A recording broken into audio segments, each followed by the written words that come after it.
Hello everyone, my name is Zakia Nafis, student ID number 244111007, class MNG24B. In this video, I'll be explaining the topic title Compliance and Legal Risk Management. Compliance and Legal Risk Management. Apa itu risiko?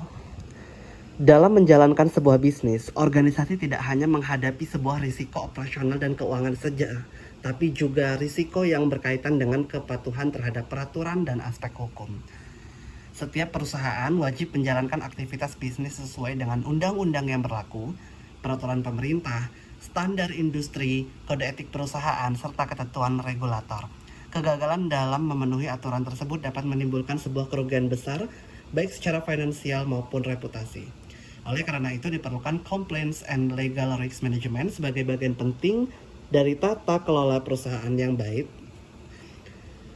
Compliance Risk Management artinya adalah risiko yang timbul akibat ketidakpatuhan organisasi terhadap peraturan perundang-undangan, kebijakan internal, standar industri, serta ketentuan regulator.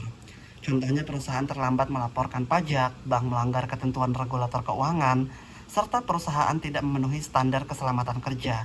Dampaknya akan ada denda administratif, sanksi regulator, pembatasan kegiatan usaha, serta penurunan reputasi perusahaan. Legal risk adalah risiko yang muncul akibat kelemahan aspek hukum yang dapat menyebabkan perusahaan mengalami kerugian. Contohnya gugatan dari pelanggan, sengketa kontrak bisnis, pelanggaran hak cipta, serta perselisihan ketenaga kerjaan. Dampaknya yaitu adalah biaya litigasi, ganti rugi, kehilangan aset, serta kerusakan citra perusahaan. Perbedaan compliance risk and legal risk.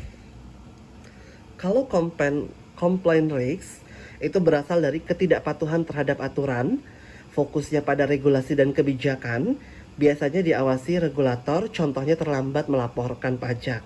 Sementara legal risk adalah berasal dari masalah atau sengketa hukum, yaitu fokusnya pada konsekuensi hukum, biasanya melibatkan pengadilan atau proses hukum, contohnya digugat oleh pelanggan. Meskipun berbeda, keduanya saling berkaitan. Ketidakpatuhan seringkali dapat berkembang menjadi masalah hukum yang lebih serius. Pentingnya compliance and legal risk management, yang pastinya adalah untuk menghindari sanksi dan denda. Perusahaan yang tidak mematuhi aturan dapat dikenakan denda, pencabutan izin, serta pembekuan aktivitas usaha. Kemudian melindungi reputasi perusahaan, kepercayaan pelanggan dan investor sangat dipengaruhi oleh kepatuhan perusahaan. Satu kasus hukum besar dapat merusak reputasi yang telah dibangun selama bertahun-tahun.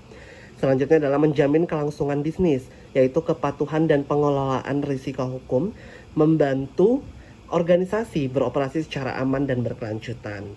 Kemudian meningkatkan kepercayaan stakeholder seperti investor, pelanggan, mitra bisnis, hingga regulator. Lebih percaya kepada perusahaan yang memiliki budaya kepatuhan yang kuat. Selanjutnya adalah sumber-sumber compliance and legal risk. Yang pertama adalah perubahan regulasi. Peraturan pemerintah dan regulator sering berubah.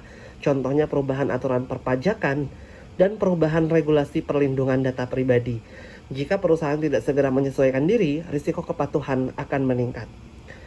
Kedua adalah kontrak yang lemah. Kontrak yang tidak jelas dapat menimbulkan perselisihan bisnis, kesalahpahaman hak dan kewajiban, serta gugatan hukum. Serta selanjutnya itu adalah kurangnya pengawasan internal, contohnya tidak adanya audit kepatuhan, SOP yang tidak dijalankan, serta dokumentasi yang buruk. Selanjutnya itu adalah perilaku karyawan. Resiko juga dapat memuncul karena kecurangan, korupsi, penyalahgunaan wewenang, hingga pelanggaran kode etik. Selanjutnya adalah hubungan dengan pihak ketiga. Vendor, pemasok, atau mitra bisnis yang melanggar hukum juga dapat menimbulkan risiko bagi perusahaan. Proses compliance and legal risk management yaitu adalah mengidentifikasi risiko. Perusahaan mengidentifikasi seperti peraturan apa yang harus dipatuhi, potensi masalah hukum, area bisnis yang rentan, pertanyaan penting, regulasi apa yang berlaku, serta risiko hukum apa yang mungkin muncul. Langkah kedua adalah penilaian risiko. Menilai kemungkinan terjadi apakah risiko yang muncul, dampak, seberapa besar kerugian jika risiko itu terjadi. Misalnya denda besar, gugatan hukum, hingga kehilangan pelanggan. Langkah ketiga yaitu adalah pengendalian risiko. Beberapa bentuk pengendalian antara lain yaitu adalah compliance program, yaitu kebijakan kepatuhan, kode etik dan SOP, legal review, pemeriksaan kontrak, konsultasi hukum dan due diligence, kemudian pelatihan karyawan, yaitu ada sosialisasi regulasi hingga pendidikan etika bisnis. Langkah keempat yaitu adalah monitoring dan evaluasi, kegiatan yang dilakukan audit kepatuhan, monitoring perubahan regulasi hingga evaluasi efektivitas kontrol. Contoh kasusnya, pelanggan perlindungan data pelanggar. Sebuah perusahaan menyimpan data pelanggan tanpa sistem keamanan yang memadai. Terjadi kebocoran data dan informasi pelanggan tersebar ke publik.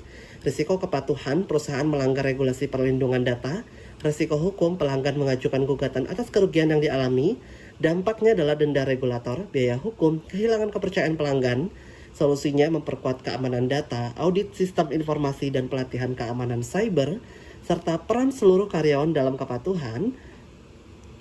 Itu bukan hanya tanggung jawab divisi hukum atau compliance officer. Semua karyawan memiliki tanggung jawab untuk mematuhi aturan, menjalankan SOP, melaporkan pelanggaran, hingga menjaga etika kerja.